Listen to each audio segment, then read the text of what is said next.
Right now, you're in danger. Debt is spiraling out of control. We covered this in yesterday's show. Washington keeps spending and central banks scramble to hide the cracks. Every new headline is another reminder to protect your wealth while living through the most important shifts in global finance for decades. If you care about protecting what you've worked so hard for, now is the time to pay attention. It doesn't take much for a lifetime of savings to lose half of its power. The world's money game is changing, and only those who see the moves early can steer clear of the fallout. Andy Schectman is the CEO of Miles Franklin Precious Metals. He spent decades studying monetary history, tracking how BRICS are building gold-backed currencies and exposing central bank strategies that rarely make the headlines. He's seen every cycle, and he knows how gold, silver, and Bitcoin are shaping the next financial system. I want to preface this by saying I know most of you, and myself included, are crypto and Bitcoin forward-thinking audience, but my goal is to bring you as much unbiased financial insight as possible so you can make smart decisions. As you guys know, I'm also a big fan of physical gold, wearing it. Now, not right now, but you guys know that. The US now carries more debt than any country has ever survived. The numbers are right in front of us. There's never been a country, to my knowledge, that has eclipsed 130% debt to GDP and has come back from it. Every previous reserve currency lost its power before reaching this level. Now, every household and portfolio feels the effect. Trust is the foundation of every financial system. When it starts to fade, everything changes: trade, banking, and how you protect your savings. Global dedollarization, the loss of trust in a system that is really centered around trust, one that no longer is backed by anything but the trust of an entity that is $37 trillion in debt. De-dollarization is picking up speed. Capital is searching for safety in gold, Bitcoin, and other hard assets. The limits of the old system are here. Leaders everywhere are preparing for a reset. We're past the point, as far as I'm concerned, of being able to fix this problem without some sort of a reset, without some sort of a drastic change in this country. Change is coming fast, and those who move early have the best chance to turn risk into opportunity. At the same time, the last buyers left are the ones running the system. When the Federal Reserve steps in, it's a signal that confidence is running out. The Fed bought $43.6 billion in treasuries because who's buying our treasuries? No one wants them anymore. This was honestly one of the most compelling interviews I've done when it comes to the idea of possibly allocating a bit to gold and maybe even silver. Actually, probably silver. I learned a ton. And if you're curious too, make sure to check out Andy in the links below. Without further ado, ladies and gentlemen, let's welcome Andy to the channel. And you should definitely watch this.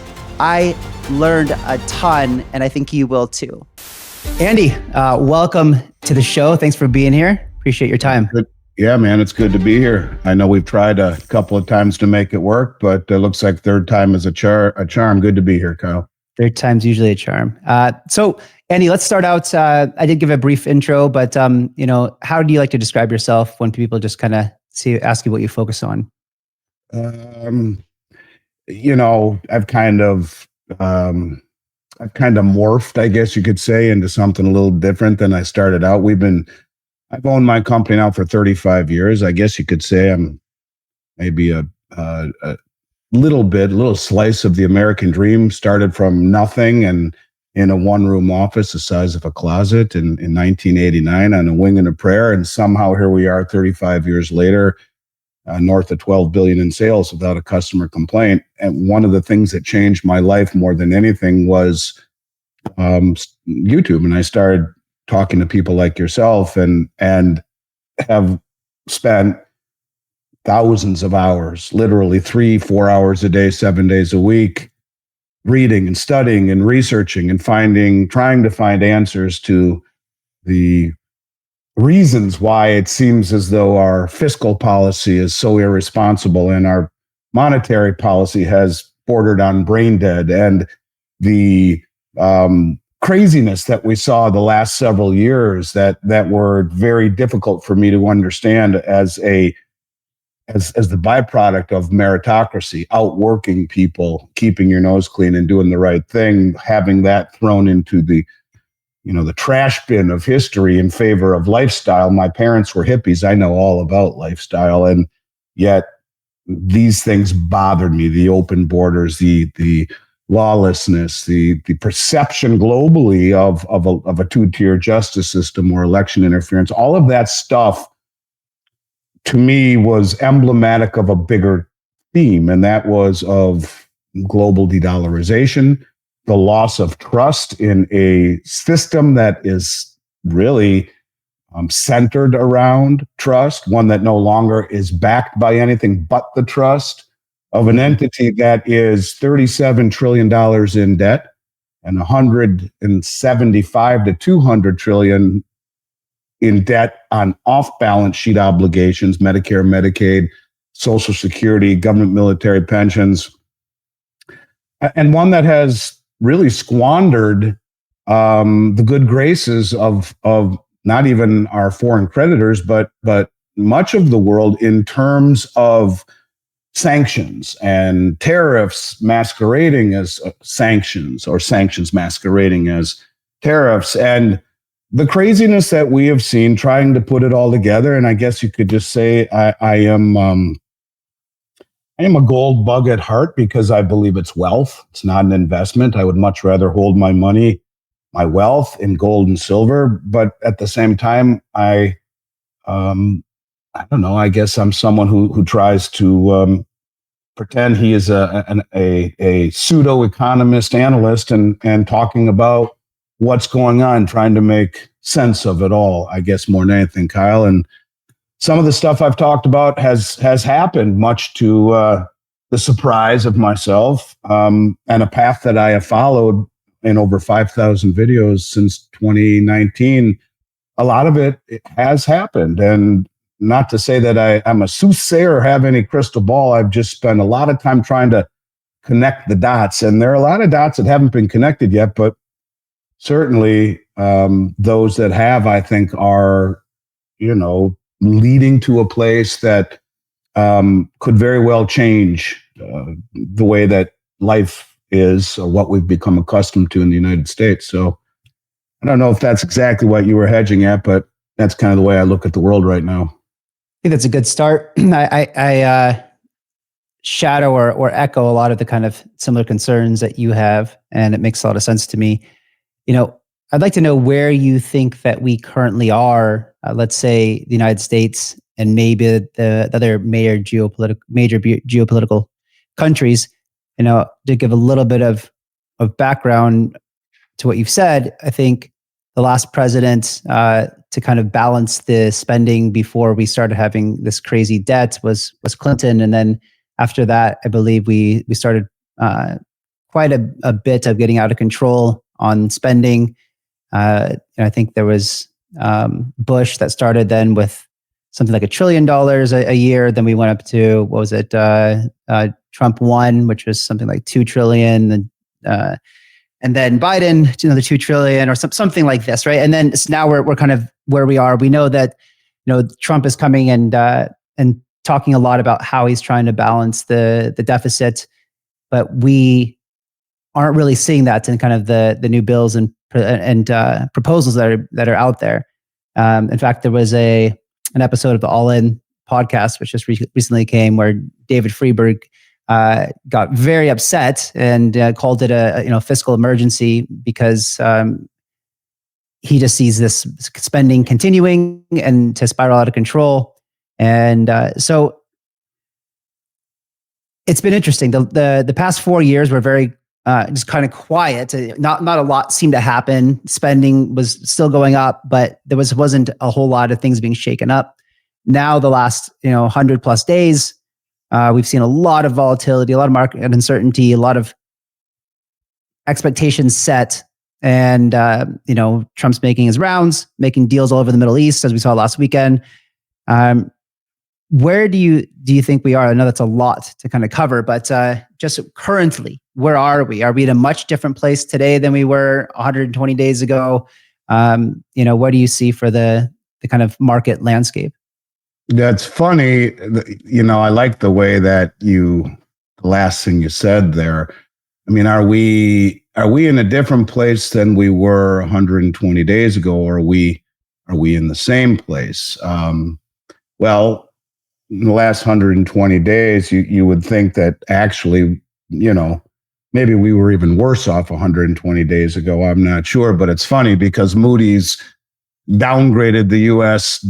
Debt, our credit rating, from AAA to AA1, citing an unsustainable federal debt trajectory and rising interest costs. But the outlook was revised from negative to stable, whatever that means. So maybe that's where we're a little bit better. But they talk about debt to GDP to hit 134% by 2035. That was one of the key concerns that they had. There's never been a country, to my knowledge, that has eclipsed 130% debt to GDP and has come back from it. Typically what you see is hyperinflation or an outright default. You have the Congressional Budget Office, Kyle, that says by 2031, 100% of tax revenue will go to pay just the interest on the debt and mandatory entitlement spending, which is off balance sheet, Medicare, Medicaid, Social Security. That's not sustainable when you have $1 trillion defense bill this year, which is discretional. You have to borrow it. And when we talk about trillions, it's important, because $1 million isn't what it used to be. No. And if anyone works a lifetime, they'll make $1 million, probably. They won't save it, perhaps, but over time, it's reachable. I talked to my dad, and he talks about graduating high school in 1964, married to my mother that year, and says, Andy, we could live on $6,000 a year relatively comfortably in 1964. You think about that today, you can't even really take a vacation for $6,000. And so the cost of everything has gone higher in the face of a dollar that has fallen. In fact, if you look at the value of a dollar in 1971, when Nixon closed the gold window, gold was $35 an ounce. It just touched 3,500 a couple weeks ago, which would be 100% loss in purchasing power against gold in my lifetime. And so it's fallen back a little bit, but we're 98% reduction. So things that have gone up in price have done so in the reflection of a dollar that's gotten clubbed. And so when we talk about how big this is, $1 trillion seconds ago was 31,688 years ago. So the numbers are so big that I don't think people can really even quite fathom just how big those numbers truly are. And it's interesting because you talk about, there's so much talk about the trade imbalances, and it's as if President Trump doesn't quite understand basic economics, because there's something called Triffin's dilemma, which basically says if you are the world reserve currency, you will always have a trade imbalance, because the world is in need of dollars, more so than you can ever provide them just through buying stuff. And so our largest export will always be dollars. And in essence, what it goes on to say is that over time, it ends up eviscerating your manufacturing. And so you end up in a situation where you're going to always have a trade imbalance and buy more stuff from around the world than your manufacturers will be able to make. And the cost of goods are much cheaper around the globe. And so what basically is happening here is that President Trump wants to have his cake and eat it too. And that, can we just double click on that one part just so the audience understands? Why is it that if the dollar is the world reserve currency, that eviscerates manufacturing at home? Is that just because all other fiat currencies compared to the dollar will decrease in value, meaning that foreign goods become cheaper? Or is there something else to it? That's pretty much it. Absolutely. And so as a result, we offshore our manufacturing to the cheaper labor and the ability to, cost save, and which in essence, strong dollar, weaker other currencies, cheaper labor, and everyone is accumulating our dollars, which makes our dollar stronger. That's just the way that it works. It is that way. And so when you have that situation of Triffin's dilemma, which basically says it's pretty much impossible to be the world reserve currency and not and have competitive exports. You can't have a strong global currency and competitive exports is basically what it is. And everyone needs our dollars, which will make our currency stronger than perhaps it ought to be. So, and even the administration has talked about Triffin's dilemma and, maybe being the reserve status or the reserve currency is more of a burden than it is an asset. So I'll come back to what I'm getting at in a moment. But in any case, you have to understand if that is the case, then pushing back against the disparity in trade is kind of silly when it is a byproduct of being the reserve currency, unless maybe you really don't want to be the reserve currency, because it is these countries who we expect not only to take our dollars, but then to take the excess reserves and put them into U.S. treasuries, which has kept interest rates low for this country, has kept goods that we buy cheap for this country, and has kept our asset prices high. When you have zero bound interest rates for 20 years, what is price discovery? What is the value of your home in Texas or mine in Florida? What is the value? When you can go 0% for 72 months and get the deluxe version of the Ford F-150 or the new Cadillac you want because, hey, money's cheap. Or maybe you end up expanding your business and hiring more people and buying a new building because money is cheap. This is a direct reflection of what it has been for this country to be the world reserve currency. It is those low interest rates. It is those high asset prices. It is the cheap goods that has really been the benefit of being the world reserve. So for him to push back it makes me wonder if it's not really what it appears. When you have the vice president saying, yeah, being the world reserve currency is more of a burden actually than it is an asset. When you have the White House actually issuing papers recently on Triffin's dilemma, this is exactly it. It makes me feel maybe there's something more to it. Maybe they really don't want to be the world reserve currency anymore. And there are many things that align with that way of thinking that I can show you that are happening all around the globe. But when you say to, for example, the BRICS nations who have been joining together for the past, going on 15, 16, 17 years, largely to break free from the Western hegemony, certainly disenchanted with the previous administration, where you now have a massive swath of human population that not only is in the BRICS, but another 40 countries that have formally applied. And you say to them, if you continue to do this, you'll pay 100% tariffs with the United States. Well, that's not a tariff, that's a sanction. You are further incentivizing these countries to find other pathways, a plan B, if you will, because if it can happen to Iran and if it can happen to Russia, and we can sanction them, I put it in the light, Kyle, of the way the world looks at the country.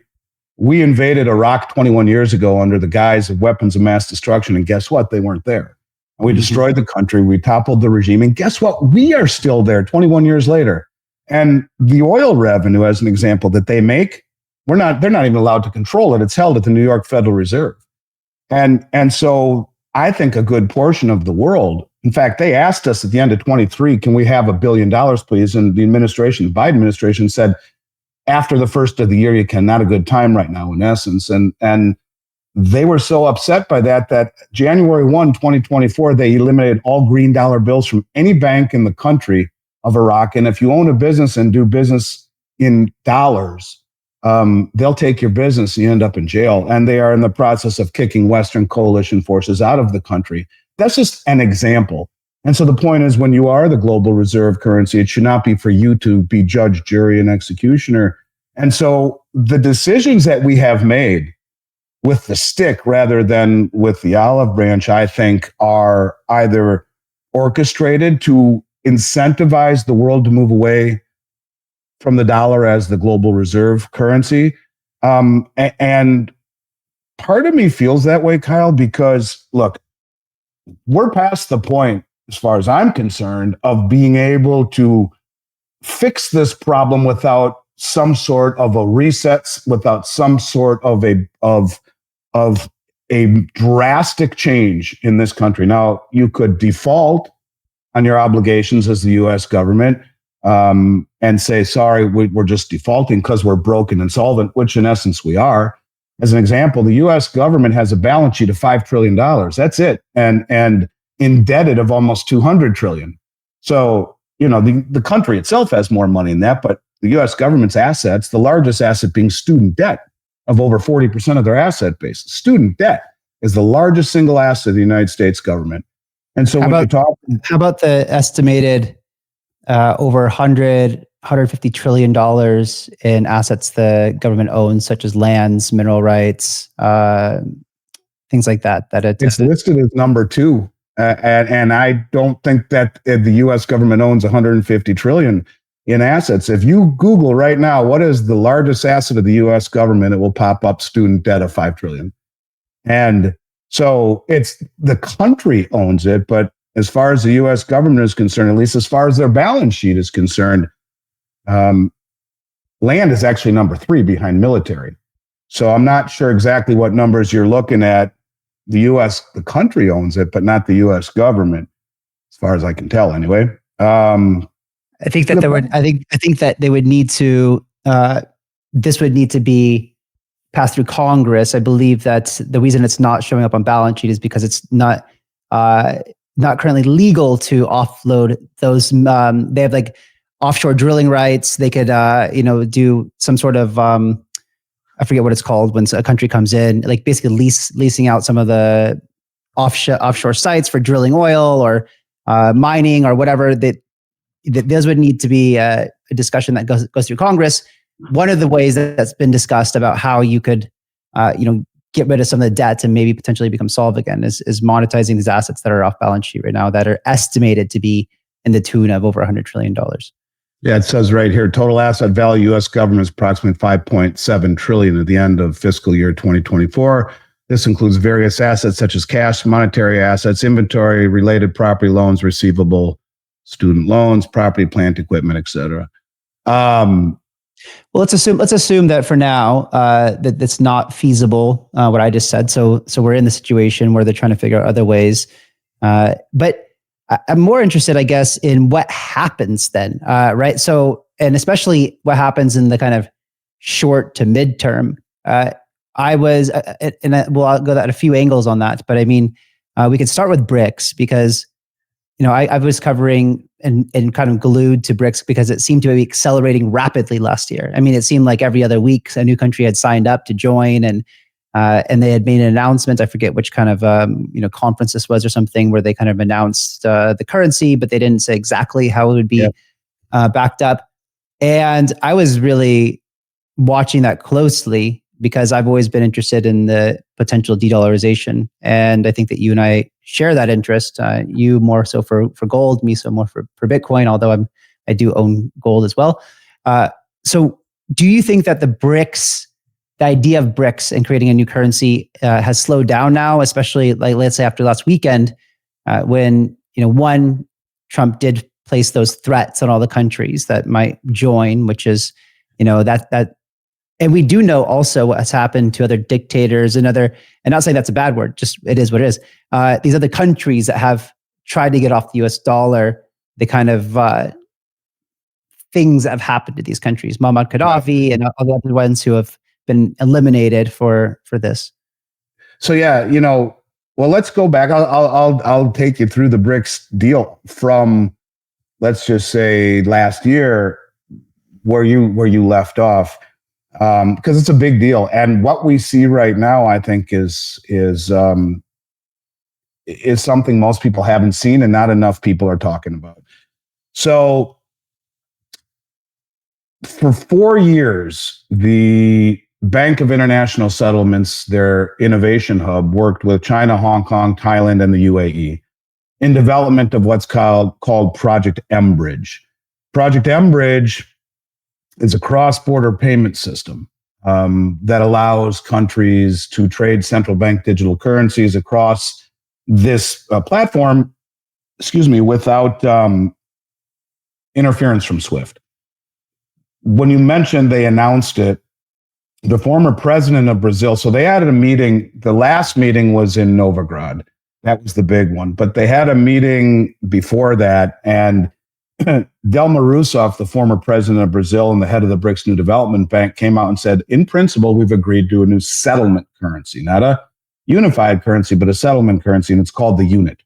And the unit will be traded over Project M-Bridge. Project M-Bridge at this point was fully operational. There had been trades going back and forth largely between China and the United Arab Emirates, two of the main developers of it, and going back and forth. And she said, we have agreed in principle to a new settlement currency called the unit.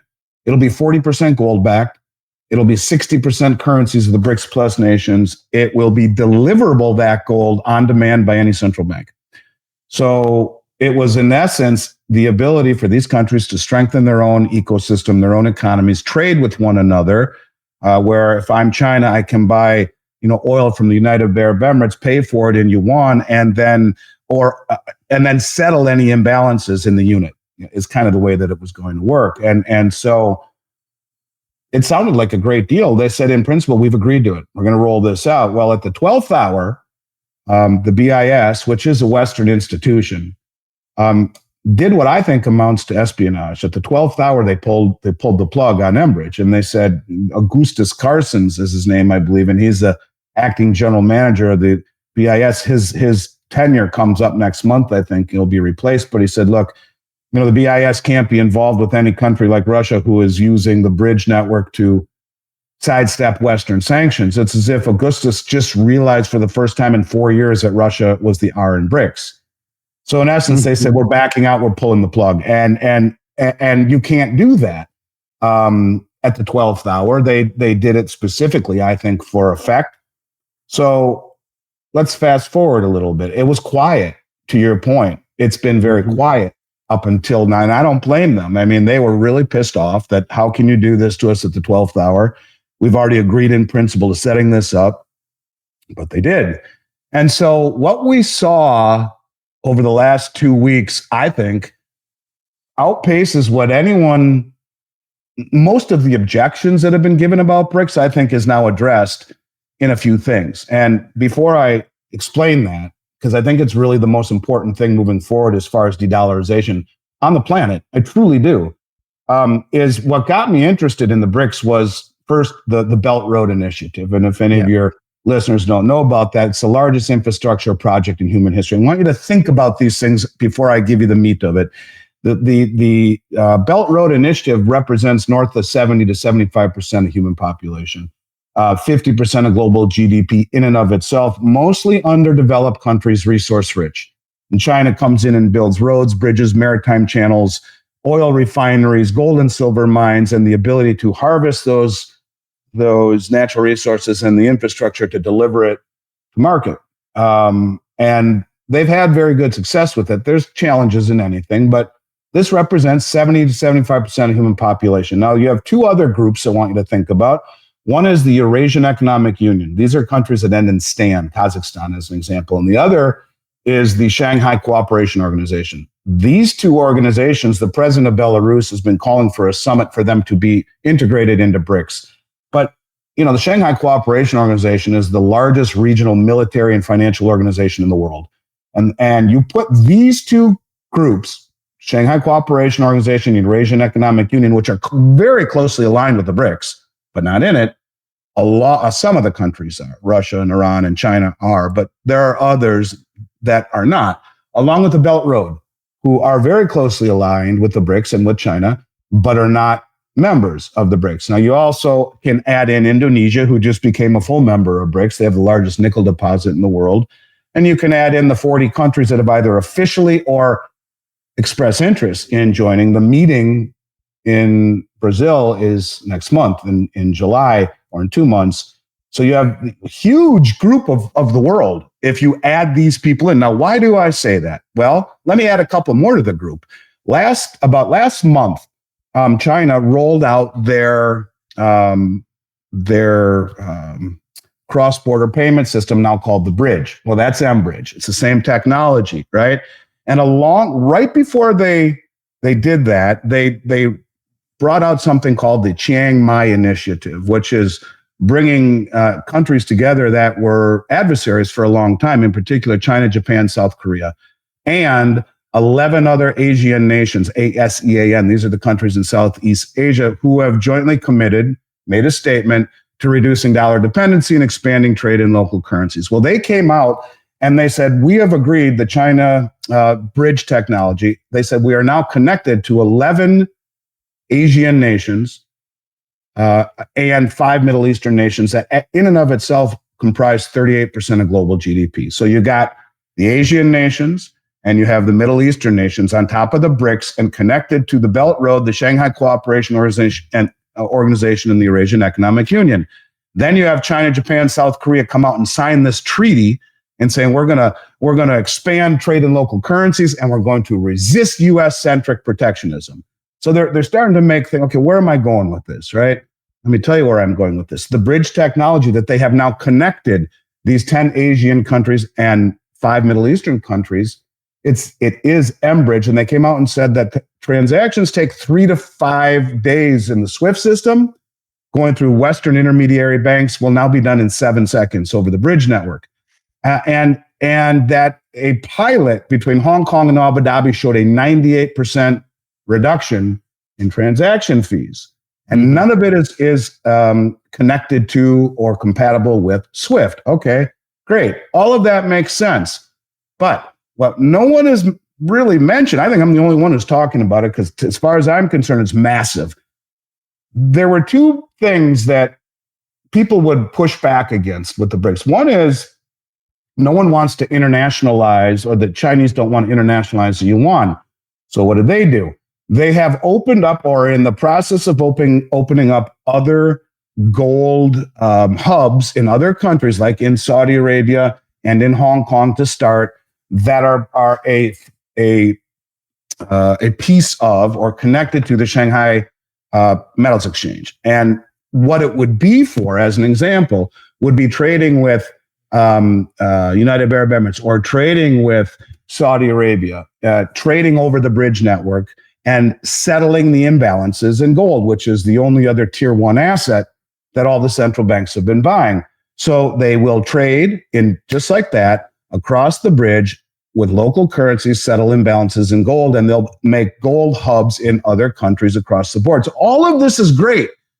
The big piece, the really big piece, is what the Russian foreign finance minister, Sergei Lavrov, just came out and said. He said the primary initiative or goal of the Brazil meeting is to establish a new payment system for the BRICS nations. He said, but we have decided to open the bridge technology up to non-BRICS members. That's pushback number 2, not big enough. Okay, so you take the BRICS and the Belt Road and the SCO and the Eurasian Economic Union and these Asiatic countries and the Middle Eastern countries, and you have damn well near 95% of human population. You have 3 of the 4 largest nuclear arsenals on the planet. You have the majority of all the on-land and on-sea trade routes. You have almost all of the refining of rare earths and about 80% of the mining. You have more agricultural production. You have more precious metals accumulation and mining, and all of the commodities are all encapsulated in these countries that are now going to be able to trade outside of SWIFT over bridge network.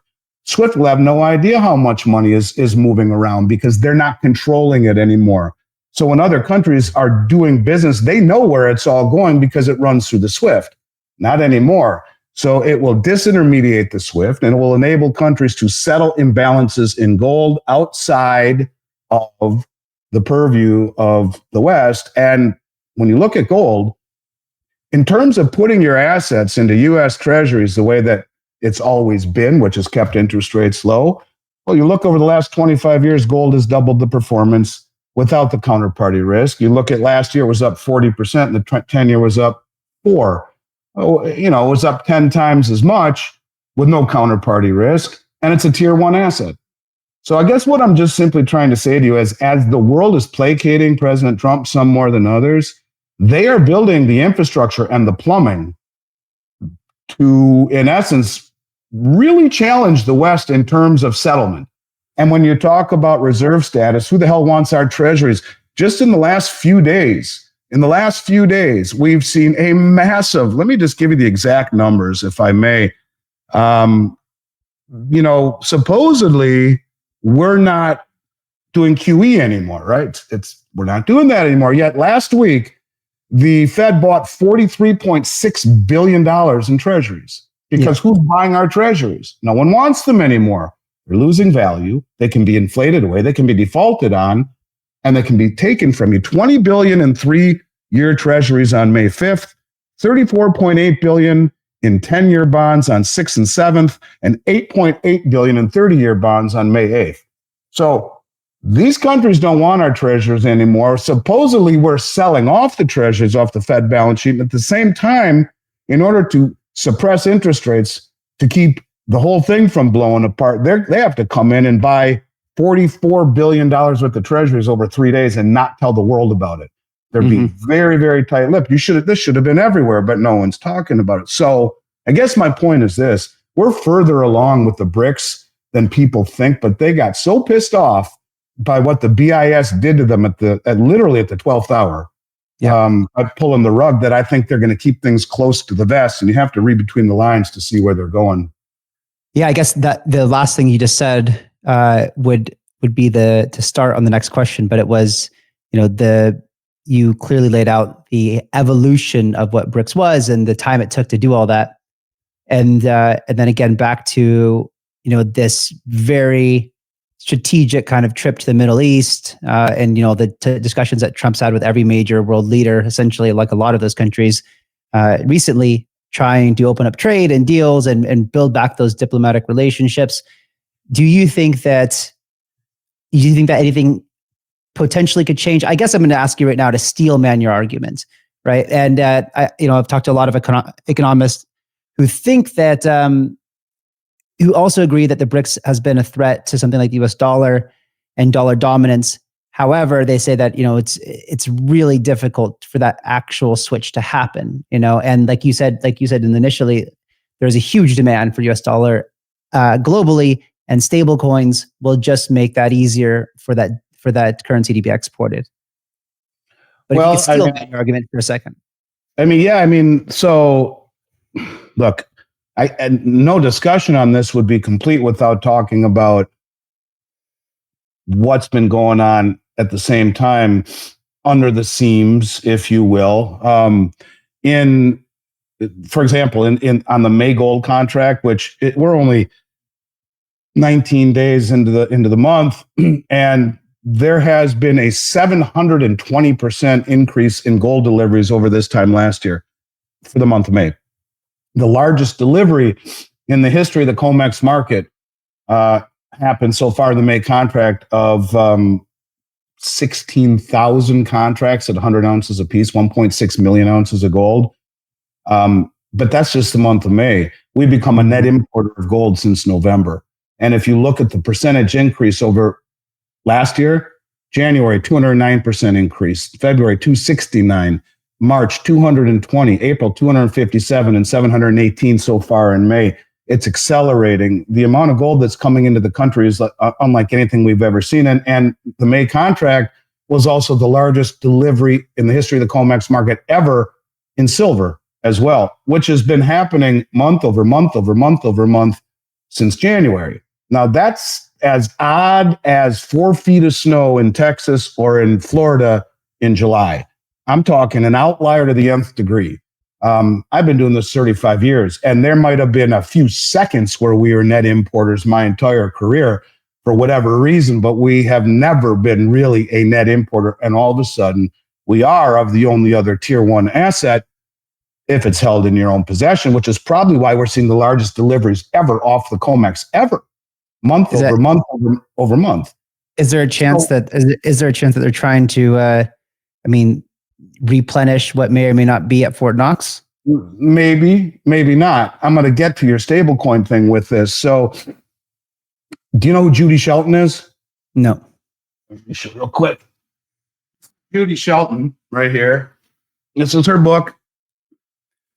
She was Trump's nominee to run the Federal Reserve in 2016, and due to partisan politics, wasn't elected. Her book, Good as Gold, bestseller. I interviewed her, and we had a really interesting conversation. She's a brilliant, brilliant woman. I strongly suggest you have her on your show. I believe she will probably be in the running, if not the slam dunk for Powell's replacement next year when he leaves. And she said to me that her thesis, her theory, is more or less, who the hell wants to take our treasuries? And that instead we will issue gold-backed treasuries, pegged to gold, and deliverable in gold. Now, she wants to start with a 50-year treasury and peg it to gold. You've heard Scott Bessent say, yeah, well, we're talking about extending the duration and lowering the coupon of the treasury. Well, she advocates for 50-year treasuries at or near a zero coupon redeemable in gold. She did say to me that she would envision stable coins issued off of them as well. But my point is that, so I said to her, first of all, I asked her about Fort Knox, and she said, yeah, the reason that they give is that logistically, because it's not just Fort Knox, it's the New York Fed, it's West Point Mint and the Denver Mint. She says, they always say it's too costly and logistics are tough. So we're the United States, for God's sake, spend the money and do it.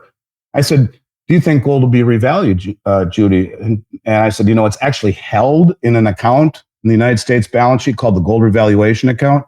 Over my shoulder, Roosevelt revalued gold in 1933 from $20 to $35, or devalued the dollar by 40%. And Nixon did it in 72 and 3 after he closed the gold window. He devalued the dollar by 7%, and gold went from 35 to 38, a fixed rate, and then from 38 to 42.22, where it's still on the books today.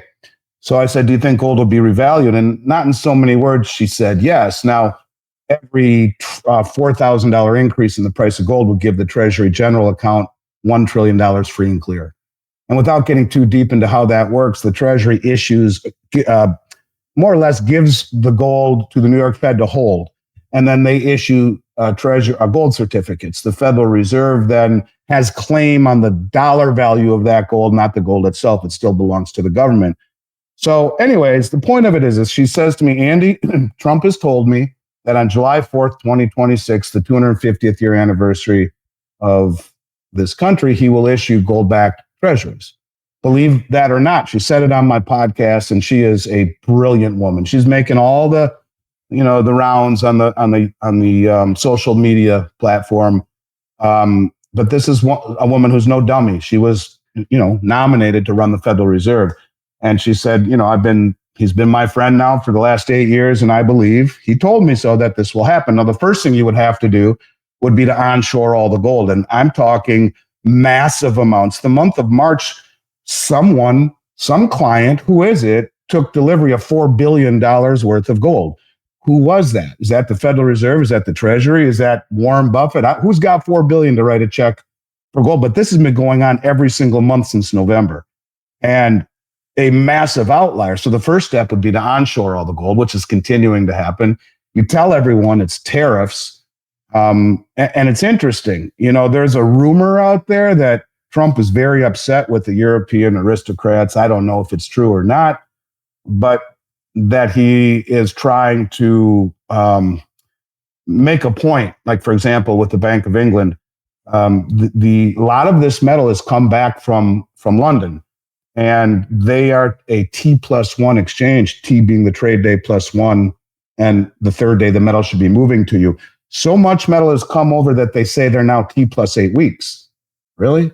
8 weeks? Because there's not enough manpower and a shortage of trucks, if we're supposed to believe that the Bank of England. But what people don't talk about, we'll use silver as an example because it's a little bit more stark. They have about 750 to 800 million ounces of silver in the London Metals Exchange, which is the oldest metals exchange in the world, and of which about 275 million are open game. It's called the float. The other 500 plus million belong to the ETFs, largely SLV, who ironically is run by JP Morgan and BlackRock, and also GLD. They more or less are the primary custodians. Let's not forget JP Morgan paid a $920 million fine to the Justice Department for manipulating the metals market. But anyways, of that 275 million ounces available on the float, the LBMA trades 2.9 billion with the B ounces of silver per day, which is not only 3.5 times annual global mine supply, it's over 10 times the float. So this rehypothecation, this scheme of suppressing prices of commodities for various reasons, which we can get into if you want, is being exploited not only by the United States, but by the BRICS nations, who have been massively standing for delivery. That is what is different about anything else, is all these countries are standing for delivery. So the bottom line is that something is happening right now in the United States with the way that they view gold.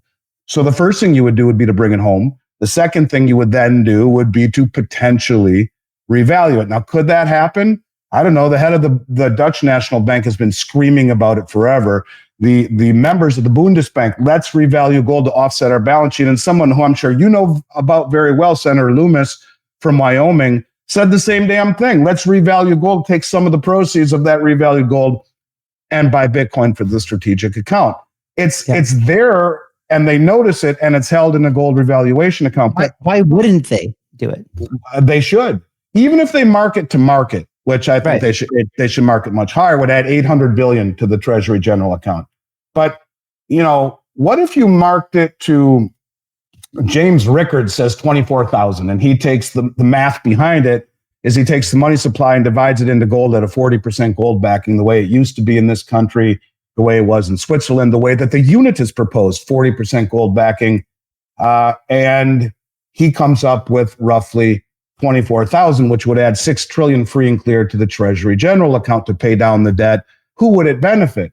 And what would it do? Well, it's an accounting gimmick in essence. It would create a lot of inflation, but it would be better than outright default. It would give us a lot of runway, and it would benefit the central banks, who have been the largest buyers of gold on the planet, almost like they knew the playbook. For a very long time, since 2017, they've been on an outright buying and repatriating binge. How could you revalue an item that has a global price discovery traded on a free market? Well, what if Coinbase said, I will now pay everyone $1 million for a Bitcoin, as many people as want to buy it? And they were able to do it. The government can just unilaterally say, we now value gold at, they can print as much damn money as they want to buy it, but we now value gold at $24,000 an ounce. And any country that would like to deliver their gold to the U.S. Treasury will pay them $24,000 an ounce for. Why would they do that when they can just go buy it at $3,000 an ounce?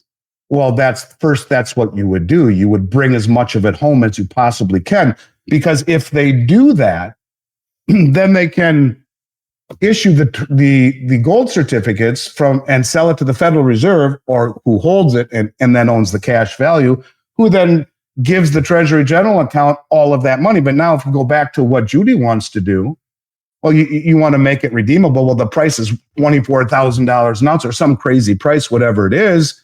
And now you can issue gold-backed 50-year treasuries. You have a high enough gold price and the ability to do it.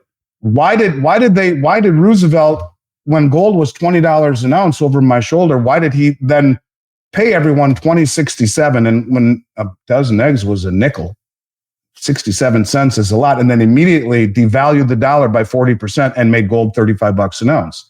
I mean, it's in essence the same thing. Why would they do it? Because it's a way for them to address their problems without defaulting and without monetizing the debt by the Federal Reserve. Now, you could argue it's somewhat the same thing, but it isn't, because it now gives you, not only does it replenish the treasury, but then gives your stockpile of gold that much more value. And I assure you that all of the governments of the world who own gold, I mean, almost everyone does, almost every central bank on the planet, it benefits all of them. And they're all in the same network. How else can you do it? How else can you tie gold to your monetary system? Why else would the BIS have reclassified gold as tier one? Why are all the central banks buying it? Why have over 40 central banks repatriated their gold from the Bank of England and the New York Fed, where they've been sitting for years? Why do they all want possession of it now? Why are the exchanges being bled dry? Why are we seeing deliveries on COMEX that are the largest in the history of the COMEX market? And why on Easter Sunday did President Trump come out and say, the golden rule of negotiating, he who has the gold makes the rules? Thank you. What the hell does that mean? And why was Scott Bessent, the Treasury Secretary, he's a self-professed gold bug, and his largest asset that he controlled in his hedge fund was gold. And I mean, you can keep on going down the list. And I just think that it isn't a something that they notice.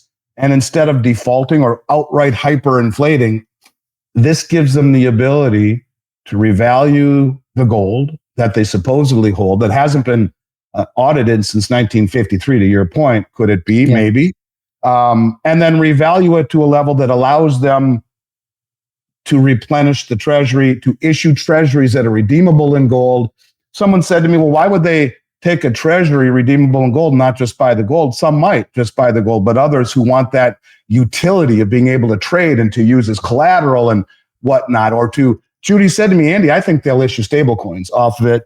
And, so she said, that's how I would envision it. All of this would support the treasury market, kind of the same way that you could argue Tether or USDC is supporting the treasury market right now, because what we do not have are buyers that since 2014 net, there are no central bank buying of our treasuries net since 2014. Yeah, you've got like $100 billion worth of stablecoin treasuries probably being held right now, short-term treasuries.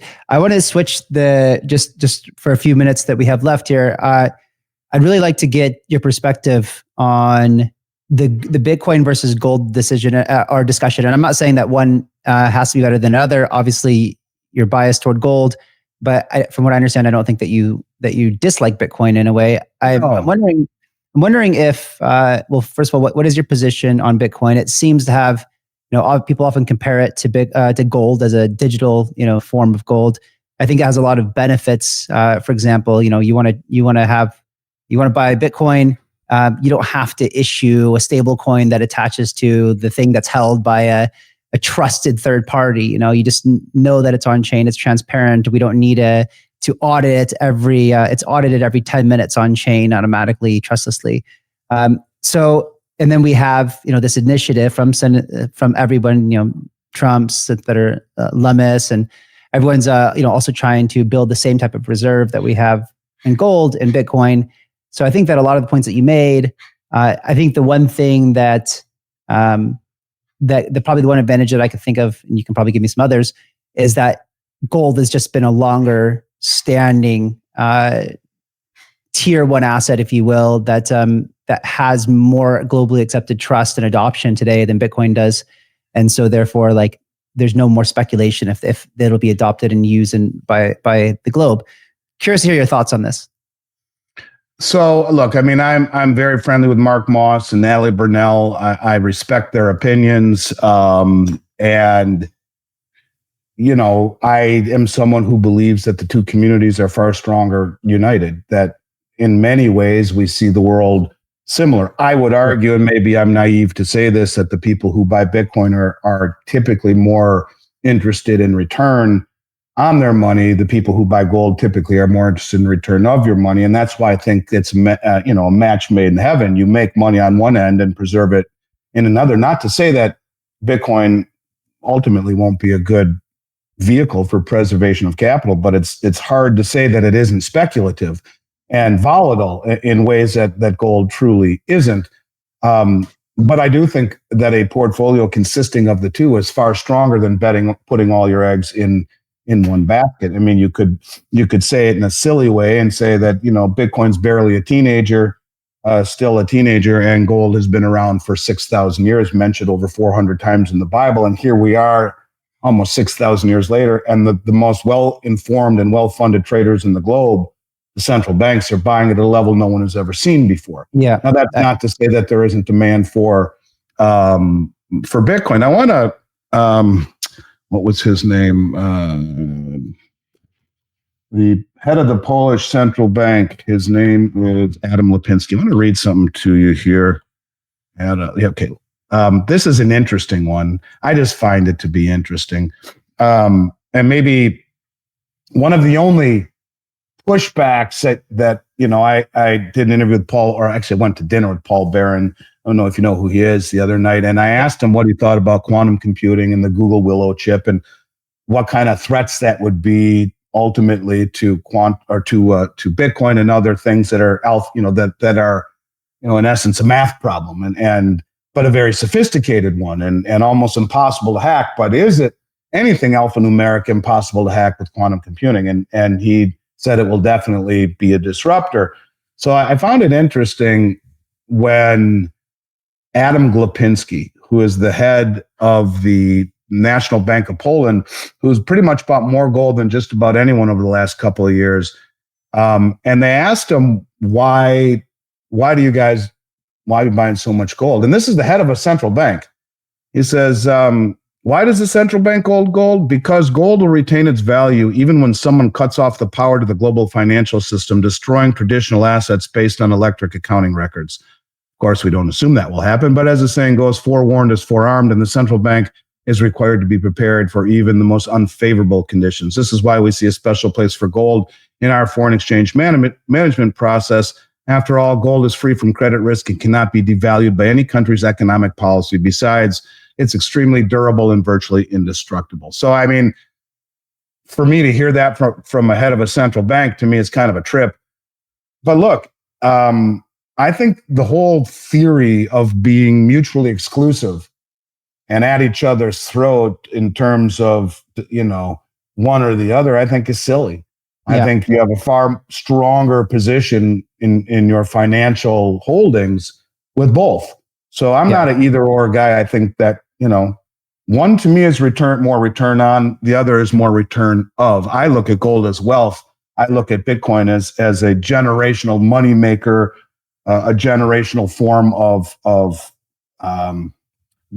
wealth accumulation and maybe ultimately preservation. But you don't see gold falling by 35 or 40%, in a very short period of time. It's never done that. Not to say it can't, but the volatility that Bitcoin has, to me, is one of the big delineations, more so than its digital footprint versus analog with gold.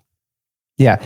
I mean, I would definitely agree with you. I mean, I would say that I just have currently today, I would say probably less than a percent of my net worth is in gold. I pretty much it's all just in custom jewelry that I have my jeweler guy make for me, and I do like the idea of having something different, and then having and then it's done nothing but appreciate ever since I started going to business with the guy a couple of years ago. So, but this conversation today to me made a lot more sense than anything I've ever heard Peter Schiff say. He's so much more aggressive when it comes down to this discussion of Bitcoin versus gold. And I'm very much in the same camp as you. I think that that both of them, in fact, I think the discussion that we had today, if anything, makes me more interested in probably transitioning some of my assets into gold and silver, because it's a very convincing discussion. And I'm going to look into more things that you've said. I mean, especially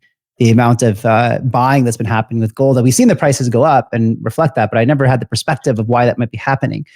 So for the audience listening, I'm curious how your portfolio is structured, and do you hold Bitcoin and other cryptocurrencies, or maybe what kind of percentage? I mean, I'm speaking at the XRP conference in a couple of weeks in Vegas. Like I said, I've had Natalie Burnell on my show twice. I've been on her show. I've had her on mine. I've been on Mark Moss's show a few times. I do own about one Bitcoin, maybe a little bit more. I own some XRP. I own some Theta because I'm very close with a man named Big Swear, who's more or less twisted my arm 3 times over that I had to have bought Theta, which I did. Look, I'm an old school guy. I have a hard time feeling comfortable about anything unless I can hold it in my hand. And I own this stuff kind of kicking and screaming but understand it more and more now each day. I mean, I'm afraid to even, plug my wallet into my computer because it's frightening, right? I've never had that experience with physical gold. Doesn't mean, the old dog learning new tricks thing. Peter Schiff is one of the smartest guys I know, but I think it's silly to be divisive like that. We should unite the two communities, period. And that's the most important thing. I don't want to, look back and say, man, I spoke at these conventions and I talked to all these people and I didn't own any. If it really goes to where a lot of people think it will be enough of what I own. Well, that's the thing about Bitcoin, right? It's in my mind, it's the best asymmetric bet on the planet. Well, if you know it as well as I do, and I've been understanding Bitcoin for 12, 13 years now, and I have extremely high conviction on what's happening. I think it would be crazy not to today to see what's happening. But even if you're someone who is looking from the outside in and saying, okay, well, do I want to allocate some percentage of my portfolio? You're right. The asymmetric bet is huge. You still have potentially massive upside. And it could definitely go down a lot. I think the chance it goes to zero is close to zero. I think the chance that it continues to appreciate over time is extremely high. And I do think that you're right that having, if you are conservative, a small percentage of your portfolio allocated totally makes sense, because right now we're at $100,000, and if it gets to any of the predictions that people like Michael Saylor are making, or anyone else that's really setting these things on a long-term horizon, we look at something like the stock flow ratio or whatever, this over time should do another 100x from here. I love the phrase asymmetrical risk reward. To me, the lowest I see in the world is in silver. Now, again, we look at things a little bit differently, because to me, the downside in silver to me is next to nothing, and its upside is stratospheric. It's coming out of the ground at a 7-to-1 relationship to gold geologically, yet it's priced 100-to-1. For 5,000 years, it was 16-to-1, which was the geologic ratio. Why 7-to-1? Because it's found in a form called epithermal, like your skin is epidermis. It's real near the surface. Only about 20% of all the silver that comes to market last year, about 850 million ounces. So 20% of that, you're talking 160 or 70 million ounces out of the 850 came from companies mining silver. The rest was recycling and byproduct. It's depleting. It's disappearing. And we can get into the next time we talk why that is. But the biggest reason is, and I've given all sorts of speeches on this and have had it confirmed by the Department of Defense contractors that I have as clients who actually helped design the Tomahawk, that there's between 13 and 14 kilograms of silver in every single cruise missile, not to mention high-tech aerospace and submarines and that kind of stuff. Wow. The military industrial complex has stepped on the price of silver for a very long time. Right now, I told you about what's happening in London, where they're trading 3.5 times global mine supply every single day, 10 times the float. On COMEX, there are 8 banks, Western banks, that hold the largest concentrated short position of any commodity ever traded in the history of the COMEX, you guessed it, on the tiny little market of silver. Now, why the hell would they do that? Well, what's happening is that they're being exploited by the people in the know who understand what's happening. They're standing for delivery in a massive way. And like I said, the largest single delivery of silver in the history of the COMEX ever was on the May contract. They are standing for delivery.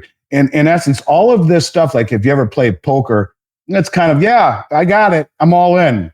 Okay, fine. I'll call your bet. I would like delivery. I'll call your bluff. I want delivery. And so, well, the London Metals Exchange says, imagine you're a big multinational jeweler with, like that necklace you're wearing, but you sold it all around the world, and you have contracts that you're going to stand for delivery on, and you get it in T+1. Sorry, Kyle, it's T+8 weeks, brother. We don't have enough trucks. Really? Well, the point of it is that there's all sorts of shenanigans going on with silver, and for 5,000 years, the ratio, both geologically and price, was 16-to-1. Now it's coming out of the ground at 7-to-1 as it's depleting in nature and has been stepped on through suppression that is now being exploited on the London Metals Exchange and on COMEX, where these banks, I believe, are facing an existential threat and trying to dig out from it. where the upside potential in silver is stratospheric. For the last 150 years, the average price ratio, we call that man's ratio, is 42-1. So if you take gold right now, while the geologic ratio stayed at 16-1, that was largely because gold's role in monetary affairs and silver in industrial, even though the mining ratio was 16-1, which is now 7-1. But if you take that 42-1 ratio and look at gold at $3,240 and divide it by 42, 3240 divided by 4, you're at $77 right now, is where it should be based on the last 150 years. Now, if you take that same price and divide it by 7, that's what it's coming out of the ground at. It should be $460 an ounce based upon its geologic ratio. That's silver. So it's silver. What's the price of silver right now? Price of silver right now is $32.50. It's ridiculous. So I don't know if you guys do this in the metals world, but fun thing that we do in the more speculative world, and you probably know this. And when people come on and we have guests, and we always ask kind of the prediction, and because as you said it, Bitcoin is still very speculative, and so we like to speculate in this space. Sure. As a guest on the show, I'm curious if you do these things, and what would you say the price looks like on silver and gold in the next, I don't know, year or two? Do you think that would be if I were going to lay it out and say by this time next year, $5,000? Yeah, sure. I could see gold at 5,000. And if that were the case, the minimum silver should be is $120. Could that be? Sure. Why not? I don't see any reason why that's outlandish. At $120, and 5,000 gold, that would still be 6 times undervalued relative to its geologic footprint. It's decreasing geologic footprint. So to me, that's actually kind of on the low side of where it ultimately could go. But what does that mean? When gold's 5,000 and Bitcoin is 150,000 and silver's 120, what's a McDonald's hamburger? What's a cup of coffee? Yeah, that's really the biggest issue. That's right, and that's the weakening of the dollar and the strength. I mean, I always say that Bitcoin could go to $2 million next year, but that doesn't mean that you'd be able to buy I don't know, what is that, 8 Lamborghinis or something, right? It depends on really how much money we're printing, and we'll have a part 2 because there's so much I wanted to, man. Yeah, I like your open-mindedness, and that's the thing that's lacking in our two industries. Like, you're someone I'd like to have a beer with and shoot the shit about this on and really talk about it open-minded, because, that's the one thing that really bothered me the most over the last 4 years is the cancel culture. Well, if you don't agree with me, you're an idiot. If you never listen to other viewpoints, if I didn't sit down and have lunch in Vancouver with Mark Moss and Natalie Burnell, and they opened my eyes to Bitcoin, and I worked with a guy named Andy Hoffman for a long time who tried to open my eyes to it, and I was too stubborn. But if I never sat down and listened and was open-minded enough, I never would have had even one Bitcoin. And so the point of it is that our two communities are much better off. We have a much stronger community in and of itself, a much more united community, if we stop being mutually exclusive of each other's thoughts and listen, because you never grow. If you learn more and more about less and less till you know everything about nothing, well, what good does that do you? So instead, expand your horizons, listen to other people's viewpoints, and probably put yourself in a better financial position as a result of it. 100%. Andy, thank you so much for coming on. It's been an absolute pleasure. Yeah, learned a lot today, which I can't say every day. Thank you. Yeah, hope to do it again soon. Stay well, Kyle. Thanks for having me.